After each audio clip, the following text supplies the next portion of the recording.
Assalamu alaikum wa rahmatullahi wa barakatuhu, qadrli do'stlar. Nihayat Alloh taolaning rahmati bilan, nuri bilan, barakati bilan mo'l bo'lgan izgi Rajab oyi kelib jetdi.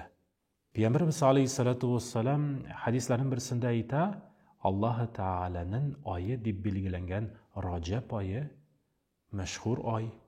Alloh taolo tomonidan 12 oy orasida saylangan ham izgi oy deb belgilangan, haram oy deb mashhur bo'lgan Rajab degan ism berilgan oy. Şuşa mübarek oyning bek ko'p izgiliklari bor. Ul urazalar bilan, amal ibodatlar bilan ayrilib tura. Amma lakin şuşa Rajab oyында eng zo'r bo'laklarning birisi. Nak Rajab oyi ishinde izgi, mashhur, duolarning qabul bo'la turgan mübarek kecha bor. Ul Rajab oyining birinchi jum'a oldindan bo'lgan kecha. Ibn Umar radhiyallohu anhu hadislarning birisida ayta, Payg'ambarimiz alayhisolatu vassalam kunlardan bir kunni aytgan edi deb ul xabar edi. İslam dunyosida yil davrida 5 mübarek kecha bor. Şuşu kechalarda agarda biror banda Alloh taolani shin ixlos ko'ngildan duolarda esga olib, duolar tilaklar bilan mo'l qilib, izgi duolar bilan Alloh taolaga yaqinayu yo'lunda bo'lsa, Alloh taolo onun şuşu duolarda, tilaklarda bo'luvi barabarina o'zining keng rahmati bilan şuşu duolarni, tilaklarni qabul etir, duolarda ko'tarilgan qullarni bo'sh qoldirmaz deb kelar.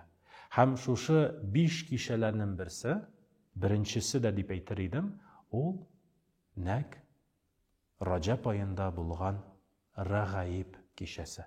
Ikkinchisi ul dayında Sha'ban oyında o'rtada Baroat kechasi.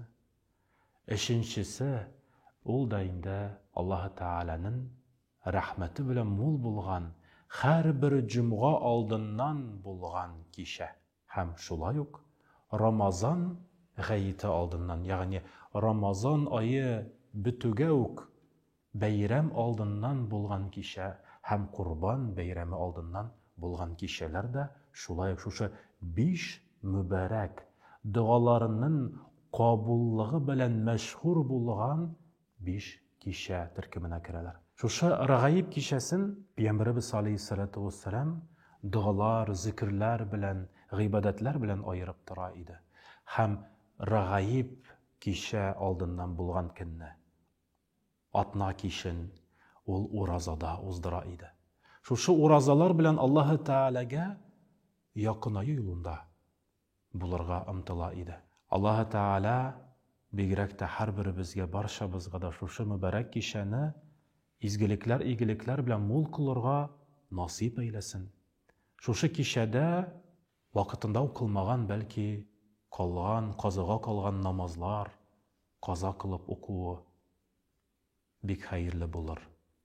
Tavba namozlarini o'qib, Alloh taolo oldinda poklanirga bek nurli ham izgi amallardan bo'lar. Shulay Qur'on o'qib, zikr aytib, Alloh taolaning shin ko'ngillari biz bilan esga oluv bilan shug'ullansak, ya'ni şuşa kechani yizga yiz izgiliklar, igiliklar bilan mo'l qilsak, ul vaqtda hech shaksiz ul kechaning ta'siri, nuri, barakati bu dunyoda da siyinish bo'lib, kelasi oxirat dunyosida da begrakda ulug' bir siyinish bo'luvin Alloh taolo nasib aylar shart inshaalloh. Şuşa kechada Payg'ambarimiz alayhisolatu vassalamning atisi bilan anisi nikohlashgan kechasi deb ataganlar.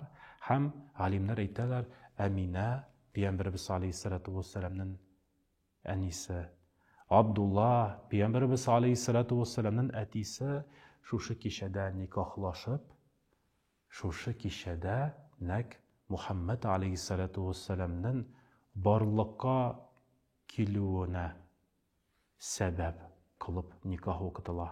Әйе, һәм шуңа күрә күп галимнәр әйтәләр, шушы мөбарәк кичәдә шулай ук салаватлар, бик күп салаватлар әйтелеп, Аллаһы Тәгалә алдында Пәйгамбәрбез алейһиссалату вассаламга сәламнәр, дугалар кылып, Пәйгамбәрбез алейһиссалату вассаламның шәфаәтенә һәрберебезгә дә лаеклы булган бәндәләр арасында булуын насип әйләсен.